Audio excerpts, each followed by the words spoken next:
today's video, I'm going to teach you how to save an Outlook email as an EML file. Here I am in the new version of the Outlook application.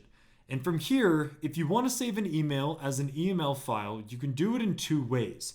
The first way is that you can simply minimize the size of your application here. Then you can also have your other folder open here. What you want to do is that you can simply click on the email and then drag and drop it to the folder. And then once I do that, it will automatically save it as an EML file for you. And now we can see it here. The second way is that you can right click on the email and then there will be an option right here called Save As Dot. From there, just hover your mouse over and then you can either save it as an EML file or an MSG file, whichever you prefer. Just choose what you want.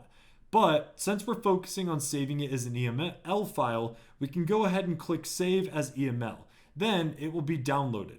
And you can choose the location where you want to save the email file. I'll just save it right here in the exported email folder that I created since we have the same name here. So I'll just add a number 2 so that it's not the same. And then click Save. And now we could see it right here in our email. We have 2 email files here. And then that is basically it. You can go ahead to the other emails that you have, and then you could either use the Save As option or drag and drop method. Then you could also do this in the classic version of Outlook application as well in the exact same ways.